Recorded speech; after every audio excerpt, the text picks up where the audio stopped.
Well, good morning, everyone, and welcome to Australian Cyber Week 2020. What an amazing time we find ourselves in coming to this event after 12 months ago. We were in Melbourne at the Melbourne Convention Exhibition Centre, and today we're coming to you live stream from Canberra, but across the world.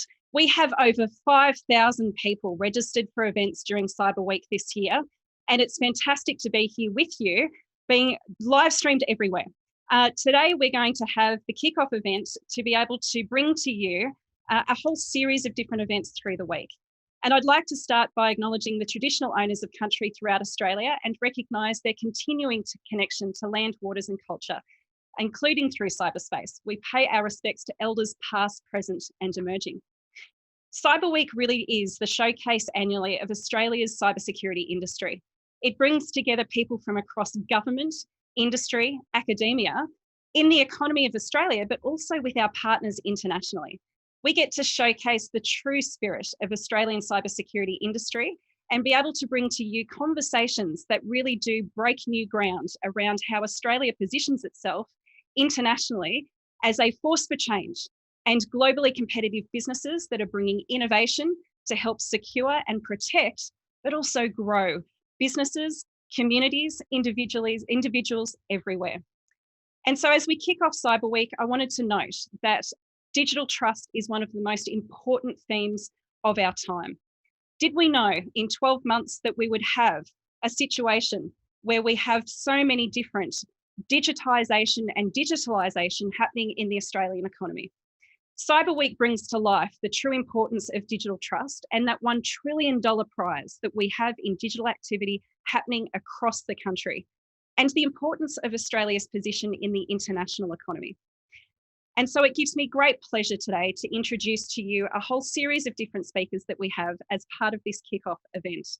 And first, but not least, we have the Federal Minister for Industry, Science and Technology, Karen Andrews, providing us with a virtual introduction to Cyber Week.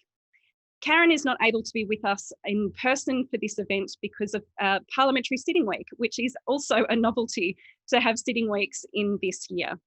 And so Karen, being one of the first women in Australian Parliament and being the first woman from Queensland in the Federal Cabinet, it really is my pleasure to introduce you to Karen Andrews. Good morning. It's a pleasure to be with you to open Cyber Week 2020. And how fitting to be doing it virtually on a secure platform using 100% Australian technology. I expected no less. The way we live, the way we work, the way we do business have all been transformed by technology. But COVID-19 has accelerated that more quickly than any of us could have imagined, making technology even more central to our everyday lives. Whether it's virtual family meetings, working from home, or finding new ways to stay in business, it's hard to imagine how we would have gotten through this year without technology. The latest data tells us that 9 out of 10 Australian firms have adopted new technologies due to COVID-19. And for many, this embrace of technology has created new opportunities. But with opportunity comes risk. Cybercriminals have quickly adapted their methods to exploit people and businesses during the pandemic. As we say in our government's 2020 cybersecurity strategy, ensuring Australians are secure online is a shared responsibility and everyone has a role to play. Of course, the Morrison government is playing its part, and today I'm pleased to announce 2 initiatives included in the strategy to help us all be more cyber secure. Our Cybersecurity Connect and Protect program will raise awareness of cyber risks among small businesses. It will encourage them to address these risks and improve their cybersecurity capabilities. While our Cybersecurity National Workforce Growth Program will grow Australia's cybersecurity workforce. This program includes a Skills Partnership Innovation Fund to build Australia's pipeline of skilled professionals, greater investment in educational activities to inspire and train the next generation in cyber-related fields, a strengthening of the links between the industry and education providers to ensure courses are meeting the needs of industry, and improved data collection to help us better understand our skills shortages. When it comes to cybersecurity, we are always seeking to be one step ahead. COVID-19 has reinforced that cybersecurity is not something abstract that is only relevant to industry. It is central to our daily lives and keeping us safe, as well as our economy and the jobs of the future. On that note, it gives me great pleasure to virtually open Cyber Week 2020, a week that is more important than ever. Thank you. Thank you, Minister Andrews, and rightly highlighting a really, really important element of why Cyber Week has become a central part of showcasing Australian cybersecurity capability. The uplift of cybersecurity in small businesses has become critical, not just in the Australian economy, but for economies all around the world. And this is something that we will continue to highlight throughout all of the different events as part of Cyber Week this week. And to now turn to the panel session that we've got as part of this kickoff event, it really does give me great pleasure to be able to bring to you three colleagues and friends of AusCyber that in partnership with us really do drive home some key messages both in Australia and around the world on why it is so important to not just have conversations about the growth equation that cybersecurity brings the global economy, but also the digital skills that we need to make sure our communities and our economies do have. As part of this session, we'll hear from our three guests and we'll also have live Q&A. So for those of you in the audience, please get your questions ready. Go to the Q&A function that you'll find at the bottom of your screen, and using Slido, you'll be able to ask our panelists questions just as much as I'm going to ask them too. So we're going to hear from each of our panelists one by one as they provide us with some opening remarks, and then we'll turn to the Q&A. As part of the panel, I'm intensely proud that we have three of Australia's and the world's experts when it comes to the business of cybersecurity. We will have Ines Willocks from AI Group, David Thodey, well known to many, many Australians, and Chris Painter from the Global Forum of Cybersecurity Expertise. So first off, welcome colleagues. It is so exciting to have the three of you with us today as part of this kickoff event. And I'm going to firstly introduce Ines Willocks, a great friend of mine and of AusCyber. Ines is the CEO of the Australian Industry Group, known to many people in the Australian economy, as well as this part of the world and internationally. Ines brings a deep background in issues that do face industry growth, as well as how we push through and modernise our economy. And Ines is going to be sharing with us the work of the Australian Industry Group in expanding the role of skills, training, and also business nous as we push forward in global competitiveness around the world. Ines, welcome. Hi, Michelle. How are you? Good morning, everyone, too. Great to see you, or sort of see you virtually, but it's great to be here to help kick off Cyber Week for 2020. And no, it's a very different world to what we had in 2019 when you last met in Melbourne, where I sit today. But in many ways, this has sort of advanced and really developed the need for cyber capability across Australia and across the world. This pandemic has been a game changer in many ways, and cyber is one of those ways in particular. So it's great to be with you here. I sort of wear two hats. I'm the Chief Executive of the Australian Industry Group as my day job, but one as a big component of that is also being the chair of the Australian Industry 4.0 Advanced Manufacturing Forum, of which Michelle and AusCyber are a part, and it's fantastic to have that cooperation and support. Let me start with two propositions for you. Every business is now digital, and every business needs a cyber capability. There could be no getting away from that. So the economy is changing, in part driven by the pandemic, but in part driven by natural developments. And digital is becoming not the way of the future, it's becoming the way of now. And a big component of that is clearly cyber capability, which I'll talk of in a minute. Of course, as our business models advance and change, it means that in areas right across the economy, including in manufacturing and services sector as well, It means that we're requiring different mindsets, different business models, different skills, and different capabilities. And amongst other things, the advancement of digital capability and digital technologies has been a key component of that, driving what is now known globally as Industry 4.0. Last year, the Australian Industry Group produced our fourth industrial revolution report. We highlighted the journey that some businesses have undertaken transitioning to and within Industry 4.0.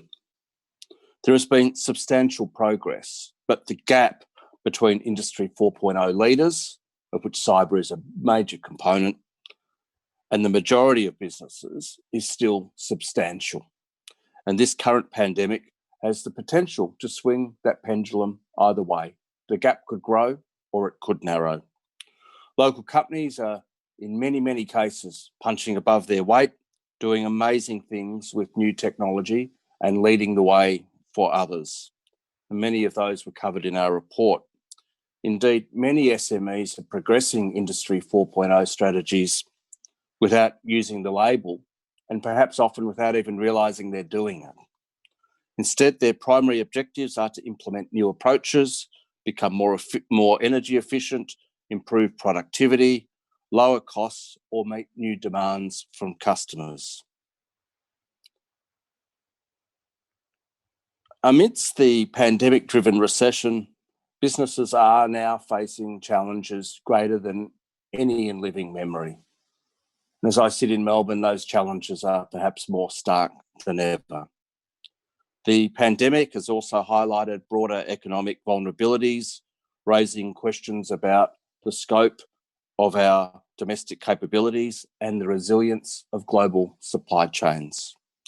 This unstable environment presents an opportunity for industry to emerge more globally competitive by taking fuller advantage of Industry 4.0 and digitalisation.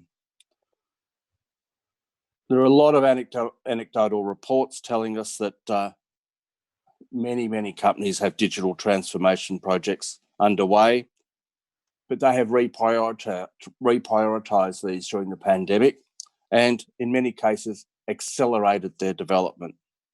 This might be driven by things like social distancing and quarantine safety measures, and in the light of customer demand to use these technologies. Remote learning and online collaboration have become fundamentally important and necessary for many, and have started to drive productivity, efficiency benefits, as well as improving work-life balance for the workforce. This has led, in turn, to a significant uptake in digital technology and digital literacy skills, including, like we're doing today, the use of digital conferencing, video conferencing, and collaboration tools, and reliance on digital and communications infrastructure. These are likely to be built on, not abandoned, as the pandemic comes under control. On cybersecurity, it is essential that businesses take the best opportunities and the best they can out of the digitalisation phenomenon that we are going through at the moment, to ensure that businesses are equally cyber secure as well as resilient. As AusCyber has stated, cybersecurity is a function of an insurance policy for a resilient economy. Experts recognise that cyber attacks are a matter not of if, but when, and the intensity and volume of attacks makes us all vulnerable. And with more people working from home in light of the pandemic, there are now more than ever risks. During this pandemic, the government announced in June some data around cyber activity against Australian organisations.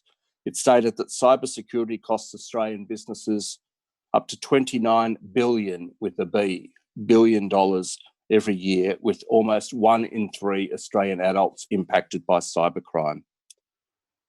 And in the Australian Cybersecurity Centre's report up until June 2020, the headliner was that it is receiving almost 60,000 reports a year. That's one report every 10 minutes of an attempt to perpetrate a cybercrime. And just bear in mind, these are those incidents that are reported, not all that occur. What this tells us is that this is now a critical time for closer collaboration between governments and business and other organisations to address our mutual concerns and interests. In the light of the growing public awareness and government scrutiny around data privacy and rights, which may arise from cybersecurity incidents, it's also important that businesses ensure they are adequately meeting consumer and government expectations and level of trust. All Australian organisations should be alert to cybersecurity threats and take appropriate steps to build resilience into their systems, supply chains, networks and partners. We've all heard and no doubt personally been involved in the rise of making online purchases. I need a conveyor belt from my front gate to my front door at the moment.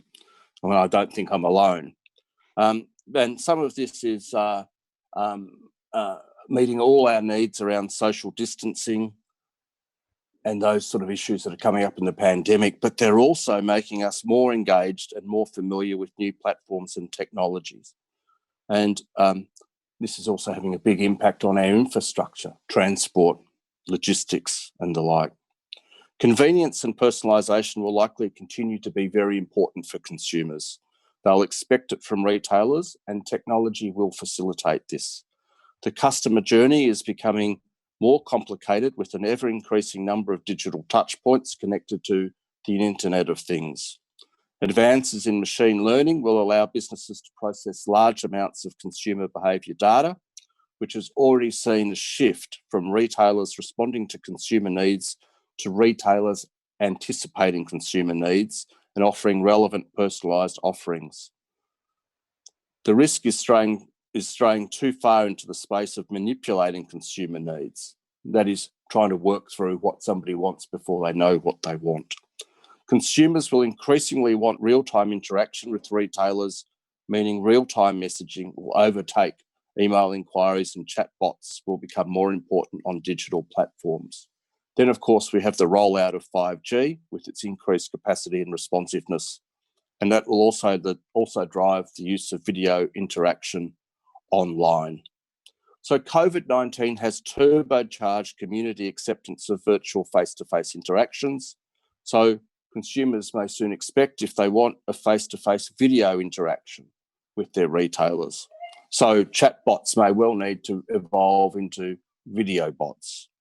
The flip side of this is that the consumer who wants no interaction with the retailer and just wants the product, so ensuring intuitive and seamless self-service options are important. A retailer's purpose will play an increasingly important role in the purchasing decisions of consumers. A large majority of consumers will boycott a brand or a company based on its position on a social issue, and this, of course, will also extend to its supply chains. So let me just say that the world is changing. It is evolving very quickly. We are seeing developments such as just-in-time manufacturing to increase efficiencies and to reduce supply chain costs for manufacturers. We are seeing greater use of 3D printing. We're seeing increased attention to local industry and capabilities, and immediate concerns with social distancing may also spark a renewed conversation about leveraging deeper into automation, into AI, robotics, to boost our industrial capability and resilience. So we have to get our policy settings right, and we need to develop a whole range of areas around workplace relations to increase flexibility and productivity. We need massive skills development, and we need talent to help businesses innovate and compete. So the federal budget just announced was a very welcome first step in getting this story straight. But we need more. We need to do more. We need to move more quickly, and we need to be more responsive to consumer demands as they evolve. And this is the challenge for us all as we work in an increasingly unusual operating environment driven by COVID, which will have benefits and downsides for us all: consumers, retailers, watchers, and policymakers.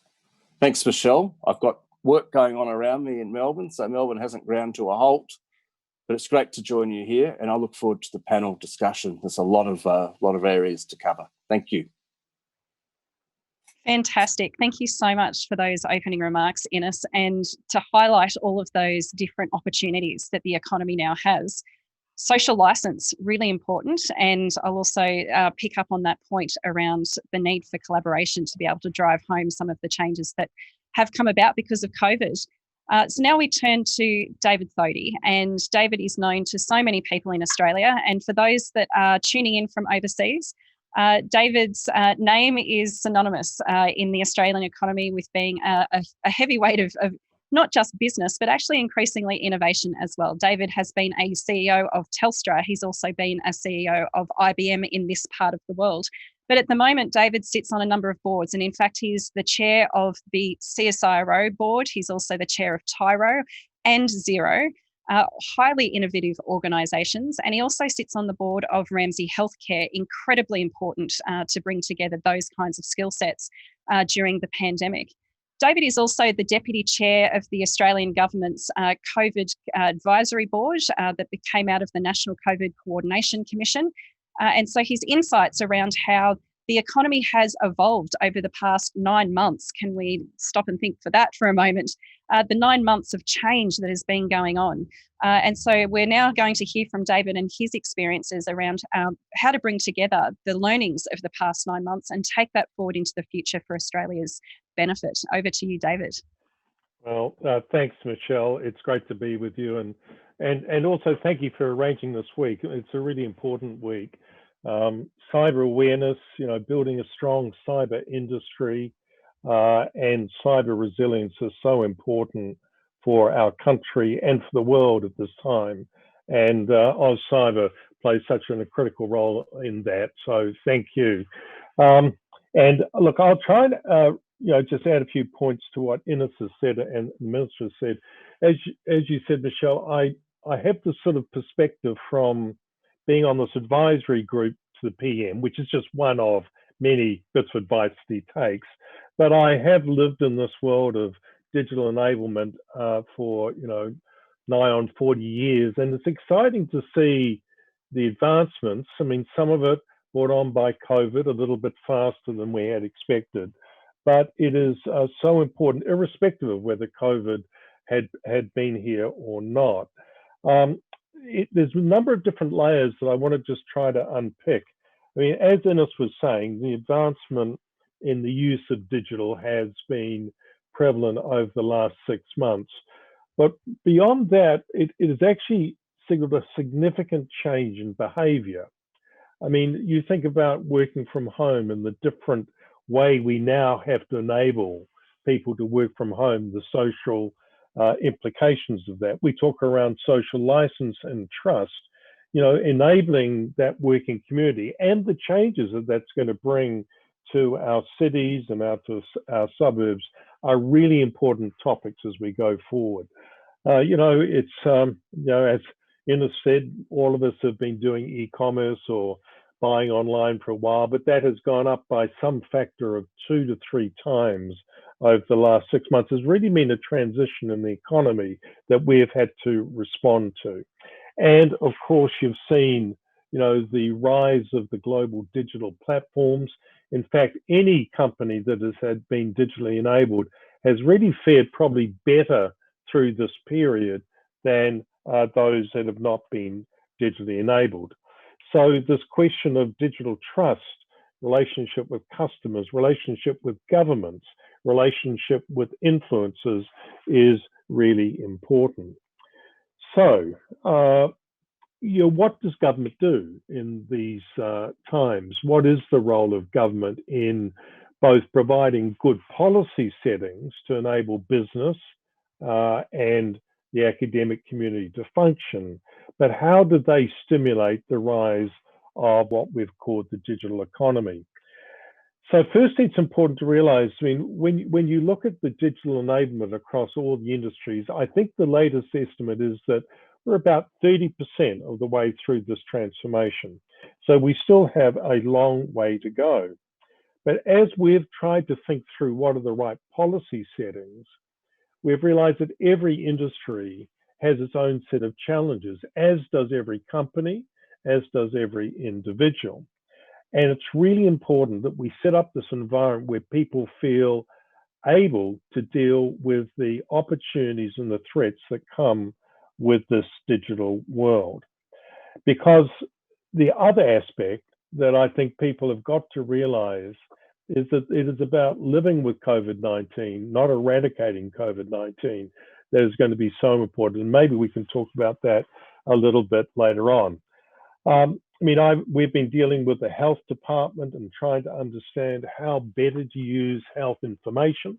And that goes all the way from track and trace through to getting prepared for the rollout of the vaccine, how we use that information, how will we know who is vaccinated and who is not, and then as we start to open up borders, what is the role of the health ecosystem in that? Even within the transaction world, I think Innes referred to it, as we rolled out JobKeeper, one of the most important aspects of that in Australia was the single touch payroll system that the government and tax department had implemented that enabled people to get access to funds for JobKeeper far more easily than the old paper systems of the past.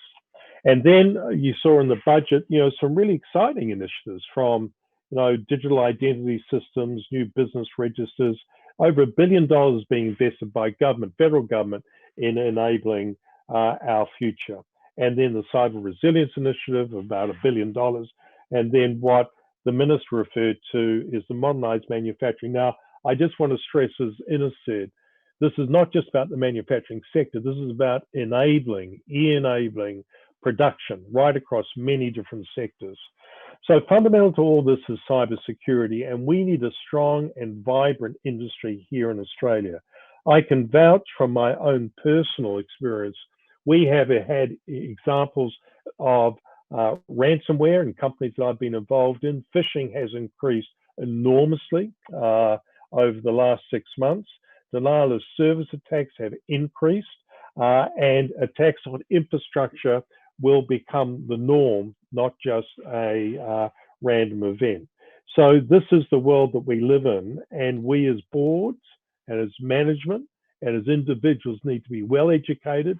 We need to have the skills ready so we can respond to these attacks, because this is the world that we live in. That's why Cyber Week is so important. We must raise the awareness of cyber threat, not just at a national level, but an individual level and across all companies. So I'm pleased to be here today, Michelle. I'm looking forward to the Q&A, and we need to accelerate the growth of the digital economy, or what I prefer to say, the digitally enabled economy, because it's all parts of the economy that needs to have a digital flavor. So thanks very much. Looking forward to the Q&A. Back to you. Thanks, David. And we're in sync on that language. Of course, I'm a strong supporter of us not using language around digital economy, because the economy is now digitally enabled, and it has been for some time now. It's the digital economy is not a separate thing to the economy. And COVID, of course, has brought that out in spades. Our interdependence on the cyber-physical world has never been stronger. And so in terms of that interdependence, it's the international dimensions that really play that through in terms of supply chains and value chains. And it gives me great pleasure to be able to introduce Chris Painter as our next guest as part of this opening event. Chris is one of my most favourite people internationally, and he is well known to quite a few people within Australia. Chris is one of the world's first cyber diplomats. He was at the US Department of State for many years and led the charge on being able to provide uplift within the US government around how to do cyber diplomacy as part of this cyber physical world, not just in terms of cyber policy, but also to drive home further changes around how we engage in free trade negotiations, how we deal with the delicate issues of, deterrence through digital infrastructure, And of course, now Chris, moving on from his public service, is now the president of the Global Forum for Cybersecurity Expertise, providing uplift around a whole range of different topics in a highly collaborative environment of different countries coming together to try and really solve some of these complex problems that we find ourselves facing in the digital world. And Chris is joining us all the way from Washington, DC, bringing with it some very, very unique perspectives on the impacts of COVID, but also the amplification of digital risk as we try and make our way out of this interesting set of circumstances. Over to you, Chris. Thanks, Michelle, and it's great to be with you all. Obviously, I'm not Australian, so I have this strange accent that no one can understand probably. Look, I am really happy to be participating in Cyber Week 2020. Thanks to Cyber, to you, Michelle, my good friend, and to the minister as well. And, you know, I've been involved in cyber in some capacity. There was a prosecutor at one point, and then at the Department of Justice later on, and then at the White House, and then finally at the State Department for over almost 30 years now. So that's a long time. And I've certainly seen a lot change over that time, mostly for the better. But as I think other speakers have said, also seen the risks and the threats increase exponentially over that time.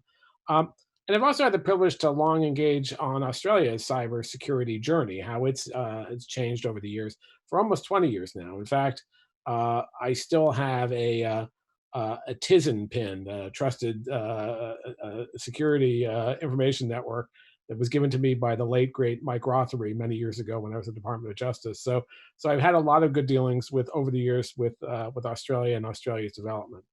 And like the U.S., Australia has made really huge strides in addressing cybersecurity over the past 10 years.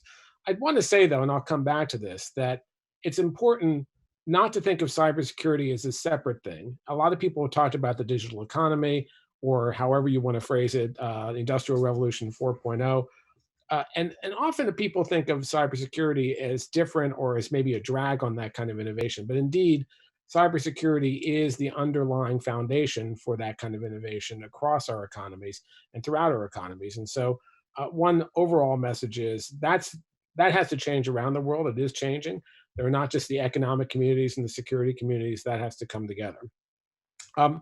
So, you know, there have been increased threats. Australia has seen them. The U.S. has seen them. You'll be talking about them throughout this week, I'm sure. And threat actors, a variety of them, everything from nation states to cyber criminals, to transnational organized groups, just about everything you can imagine. And certainly the COVID crisis has highlighted that. And I think to the extent there is a silver lining to COVID, and there's really not much of one, it has exposed how dependent we are on these technologies, and that it's important for us to address those vulnerabilities and make sure that we're taking care of that aspect. When compared to the rest of the world, including really leading economies, I think Australia has very much to be proud of. It was, I think, a full year ahead of the US and most of the rest of the world in addressing issues around 5G and supply chain risk. I mean, I think that was really important. I think Australia was a leader in that very important debate that continues to today.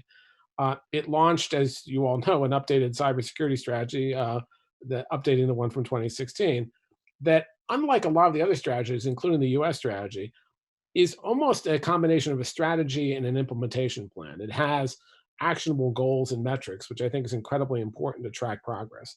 And very importantly, as we've seen throughout, even with the other speakers here, that strategy was built both with input by, but also anticipates a lot of partnerships between the private sector and government in carrying forward a lot of the different aspects of that strategies and goals of that strategies. It was really built in a multi-stakeholder way, which I think is critically important. The organization that you mentioned that I'm helping to run, the Global Forum on Cyber Expertise, is a multi-stakeholder institution that's really about coordinating and promoting global cybersecurity capacity building around the globe.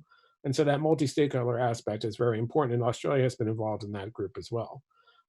Your strategy plus a forthcoming new iteration of your international strategy focuses on how Australia engages with the rest of the world on these vital issues, which is, as you mentioned, my most recent governmenthood, the last thing I really dealt with there and helped build. And Australia, I think, has also been a key voice there. My former counterpart, Toby Feakin, has been a major player there. I think that's been very important.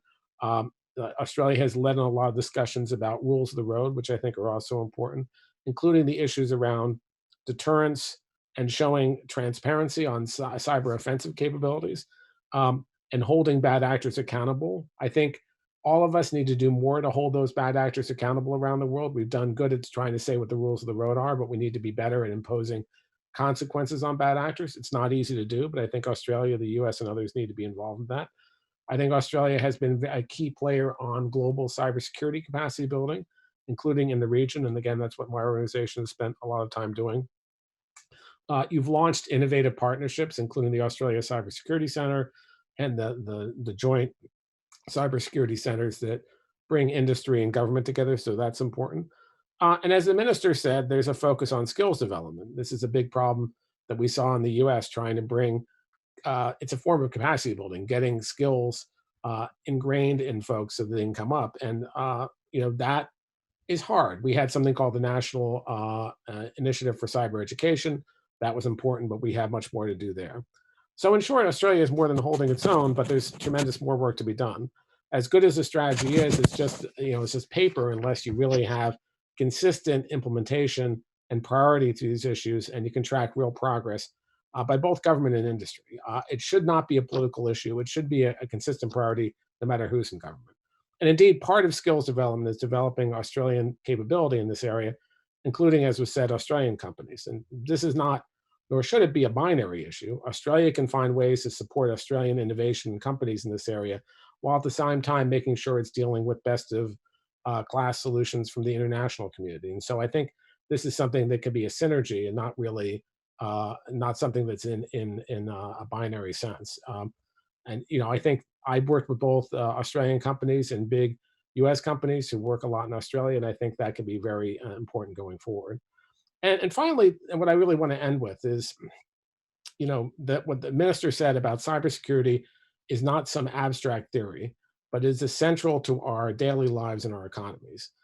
Too often, as I said in the beginning, cybersecurity is treated as a niche or boutique issue, when in fact it should be thought of as essential to our national security, our economic viability, and our foreign policy.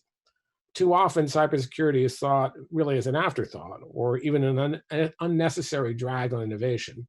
I know when I was working, for instance, in the White House, that the economic community and the cybersecurity community often clashed or had friction between them. And that can't be the case because, again, cyber can be the foundation. Lack of cybersecurity risks undermining all the great things we can and will do with these new technologies. So we really have to build it in the beginning. Too often, cybersecurity awareness is really focused on the tech and telecommunications sectors and sometimes the financial sectors, when in fact it needs to be a concern for all sectors of our economies. Everything from manufacturing to natural resources, every industry, whether it is digitized yet or not, will become more dependent. We need to have those folks understand the importance of this. So gathering those people and meetings like this, I think, is critically important. Reaching out beyond the tech community is critically important. And in short, we need to mainstream cybersecurity so that everyone understands importance to the future economic prosperity of all of us. I often say you don't need to be a coder to understand the national security and economic implications of cyber.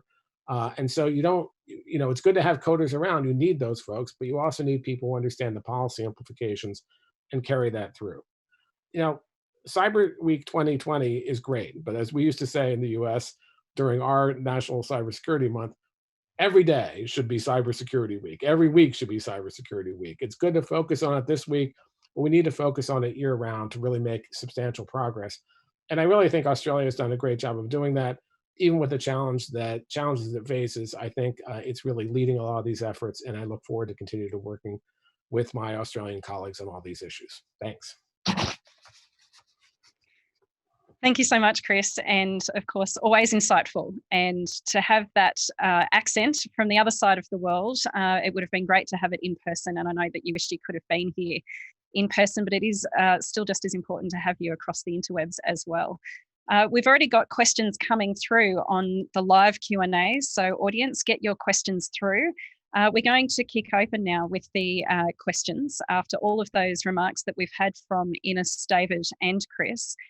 There's a couple of common threads there, and I'd actually like to open up to a general discussion in the first instance. One of the questions that's come through, as well as being highlighted across the three of you, is how do we shift mindsets? You know, that point that you just made, Chris, about making sure that we have cybersecurity front of mind all the time, that it is a front of mind policy issue as well as an implementation issue for businesses.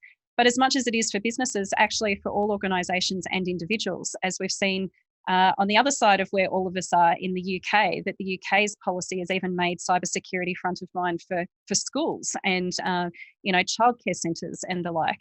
That this really is a whole of endeavour. So I might start with you, Ines, from your perspective around trying to, have a really sophisticated and mature conversation at the board level. How do we get directors focused on this, for example?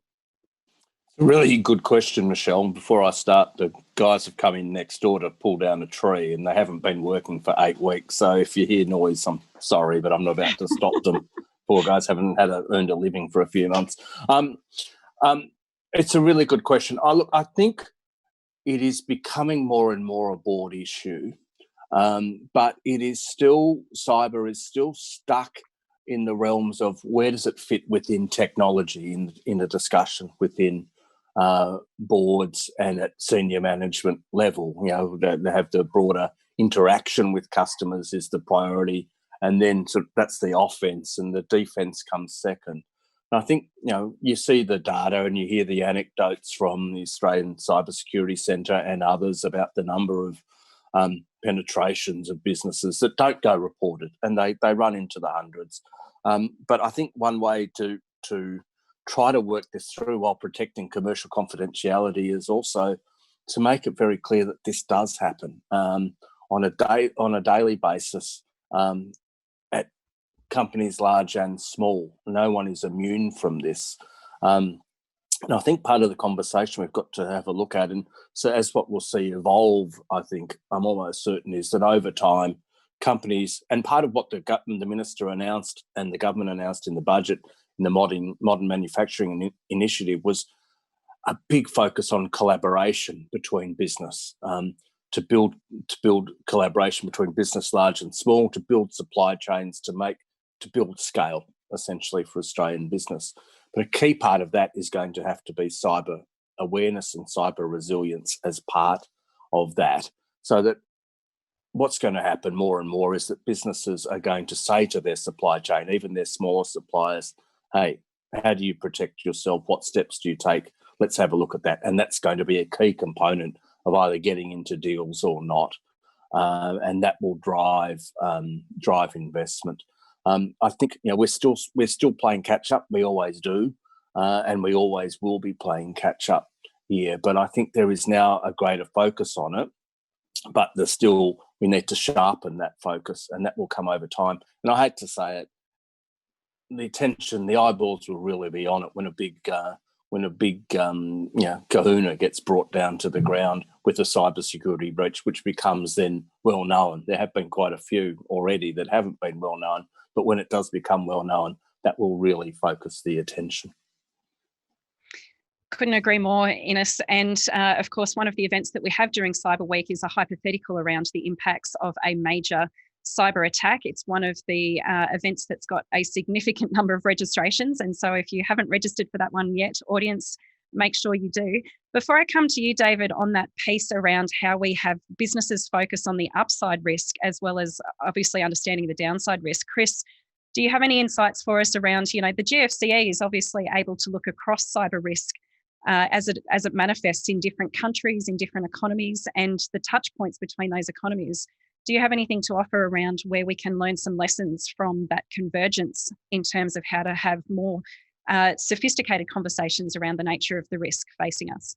Well, I think part of it is to really demystify this. So I think often the reason cyber hasn't gotten the attention it deserves is that when you mention it in government to like a minister, most ministers, not all ministers, their eyes would roll back and they'd want to run from the room and say, this is some technical issue, you guys deal with this. When you go to a board, they think of it as some mysterious technical issue. So part of it is really putting it in terms that folks can understand. So if you're talking to a board, talk about what the risk, how it's a risk issue and how you can account for that risk and how you can deal with that risk and how you can factor it into what the company is facing. I dealt a lot with Chinese theft of intellectual property a few years ago when I was in the government and negotiating with them. Part of it was really getting boards to understand that that was the future, their future in terms of their intellectual property, their trade secrets, walking out the door and getting them to focus on it. Ines talked about getting companies to get to this trust level. I remember in 1999 when I was in the Justice Department, then Janet Reno, the Attorney General, having these same conversations with industry. They have advanced, it's gotten better, but we really need to try to not think about this again as this boutique issue. And I see this in the GFC, and also, I'm on the board of something called the Center for Internet Security, really getting in and explaining to folks in terms they can understand and making those inroads. Don't try to make it this incredibly technical issue, which it is, but try to put it in terms they can understand. Ministers can understand national security. They can understand economic issues and growth issues. Businesses understand markets and increasing their market share and what the risks might be to that market. So I think putting it in those terms will really help, and getting more people involved in that conversation will help. Thanks, Chris. And so, David, in terms of picking up on those kind of two sides of the lens, digital trust is something that businesses can obviously use as a competitive advantage, but also to be able to foster greater collaboration. How do you see the upside risks around being able to go after a greater market share if your business is engaging with cybersecurity and managing cyber risk effectively? Well, Michelle, I think it's so fundamental to running a business today to provide resilient, responsive and always available systems. It's sort of fundamental. I want to come back to this question around awareness and just sort of add a slightly different nuance to it. I think most corporates in Australia would have cyber on their risk register today. I can't imagine a listed company not. And I don't think it's one of awareness. I actually think it's one of education about what you do when it happens. Ransomware, when you come under denial of service attack, or when there's been sort of broad-based breaking down of maybe internal mail systems. How do you respond? And we've seen that Australian companies already. So I think that corporate Australia is looking for greater insights on response. I think small and medium business is slightly different because they're a very broad church, and they respond to what is necessary. And then you have sole traders, not for profit, and then you have this bigger issue of a national attack, which could come in under infrastructure. And I think that one needs to be talked about more. So I think that risk is a thing to be mitigated, and I think most leaders are trying to think through how to do that. In terms of opportunity, which is the opposite side of risk, firstly, I think there is this issue of it is just a condition of doing business, and you need to provide a resilient platform. But I think for Australia, we have always not quite achieved the promise of a digital industry. We under-index by about 3 or 4 points, partly because our resources sector is so strong, and I want that to continue to be strong. But we also need to build a stronger tech software industry, and that's why I think cyber is a great opportunity for us, because we are well educated, we've got good people, and I think we need to step up to some of the exciting opportunities that we have around quantum and other software-driven opportunities. That's what will drive, a strong industry going forward. And then as you roll it out through health, agriculture, enabled resource sectors, I think there's incredible opportunity. So I do see the upside, but I'm very aware of where, Chris, you're talking about. There is still a need to normalize this conversation. It's just like, I have financial risk if markets crash. I have cyber risk, and we've got to stare into it, manage for it, and go forward. So I would say in corporate Australia and in government, it's on the radar already. Thanks for that, David. And of course, the questions that are coming in, a lot of the questions have actually been answered through the threads of these conversations, which is great. One of the ones that hasn't been answered yet, and I think we've got time for this last one, looking at the convergence of all of the different needs that we have around cybersecurity. Of course, all of the three of you have highlighted the real importance of people in this equation, that skills and awareness and understanding is something that we really need to focus on as a nation, but also how we help others in our part of the world to be able to focus on that too. One of the questions that has come through is, we've been reasonably complimentary of the federal budget as part of this discussion. What's missing in this budget for cybersecurity? And for you, Chris, what's missing in government budgets everywhere around trying to be able to respond to these kind of people-related issues in cybersecurity? I might start with you first, Ines. Thanks, Michelle. I think the budget, I think, as we've all tried to say, particularly David and I, was very well targeted and very well focused. I mean, the missing link is perhaps something that we can't solve just through one budget, and it's what you just referred to, Michelle. It's around that skills development. And that's going to take a while to roll through. And that starts with skills development from primary school. I'm just not talking about coding and things, but I'm just talking about awareness more generally, and then working our way through high school and then into university. So, I have a bunch of kids. I won't even tell you how many, but one of them's doing law at the moment at ANU, and I was talking to her yesterday, and I said, well, going to fourth year, you've really got to have a cyber element in what you're doing, to get a job, which would be perfect, but also for relevance purposes. And so I think there's a very broad skills and understanding subset that we need to develop. And that will take, as I said, it will take time. But I think, as David was alluding to, there is a growing understanding within the corporate community that cyber has to just be a core part of the skill set, particularly for senior management and board level, and grow over time. And there will be a growing need for cyber and technology skills, if I can put it that way. So I think this is the issue, and it fits into the whole industry 4.0, into robotics and digitalisation, et cetera.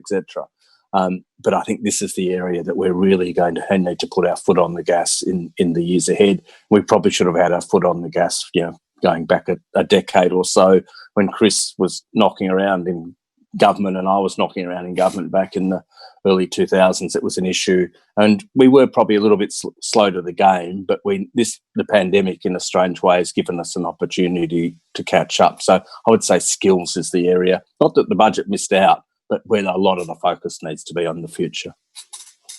So, David, how do we draw attention to that? Do we need to name cyber skilling, because that's not been named as part of the digital equation? Do we need to name it, call it out, describe it, show what it is? Well, I think we do to get the emphasis, but because it is this part of a bigger digital enablement, digital awareness, and I think it goes back to curriculum from preschool all the way through into tertiary. But we've also got a major transition going on in the labour market that I know Ines has been, really involved in, because, we've got sectors that are not going to recover as quickly. So the opportunity for micro-credentialing, getting digital skills, cyber skills through, and incentivising people to become aware and then pick up, work in that area, I think is a great opportunity. I know there is some work going on that at the moment, and it's already been referred to a couple of times. And I think that if we can, enable a wider community within Australia with those digital and cyber skills, I think we're in a far better place. But this is a long term. I mean, it's not going to be solved in 2 years. It's you got to go deep into the awareness of teachers, and teachers have often not feeling familiar and able to teach it. So we've got to take them on the journey as well. So that would be my view. I know, Chris, what do you reckon? We've seen it done really well. Well, look, I think it's a challenge for everyone, right? I think, as you mentioned, or as I mentioned earlier, we had this nice initiative that's still going on, but we made some dent in it, but there's a lot more to do. And I'm a recovering lawyer, so there's even a role for recovering lawyers. I And I think that's an important thing. There's lots of different skill sets that are important here. There's the technical skill set, there's the policy skill set, there's the people who can translate between the technical community and the policy community or the board community. These are important things. And we have to try to make this cool, something that people want to do, particularly cybersecurity. Lots of people go and are attracted by innovation, and that's great. But security, I think, is just as important. I recently did, this last week, something for the IGF, Internet Governance Forum, Youth Forum. And this was a youth group, basically. And they were all calling in with questions. We were talking exactly about this. How can you get into the cybersecurity game? And the amount of interest and excitement in that group was just great. It made me feel good for the rest of the day before I realized, other COVID things were happening. But that's really good. We need to generate that excitement. And, and COVID, again, can be a way to kind of say, look, this is why this is so important. We need to focus on this. You're right. We're behind. It's going to take a long time, but that just means we need to keep doing it and start it now, but continue to focus on that going forward. Couldn't agree more, Chris. And we have come to time, colleagues. Of course, we can actually talk about these issues all day, as much as we would like to do that. There are quite a few questions that have been coming through on the Q&A that have not been answered directly. We will make sure here at HQ for Cyber Week that those do get answered. So please don't feel like you have not been heard. You certainly have been. I would firstly like to thank the Minister for her remarks and the announcements that she's made. You can find out more about what those announcements mean through the Cyber Security Strategies website on the Home Affairs website at homeaffairs.gov.au. I'd also like to thank, on behalf of everyone that's been part of this opening event today, for your time in us, David and Chris. The conversation really has been quite formative in the sense of where we're going to for the events that are going to be held as part of Cyber Week this week. And it's been fantastic to have you from all the way in Washington, DC, Chris, but also in Melbourne and Sydney for you, Ines and David, and from me here in Canberra. Welcome to Cyber Week 2020. Make sure you follow the hashtags on social media. Make sure you jump into the website and into the Digital Circuit Board City to find out what's coming up next and to be able to engage with the platform and get your digital show bag. So again, welcome everyone. It's game on.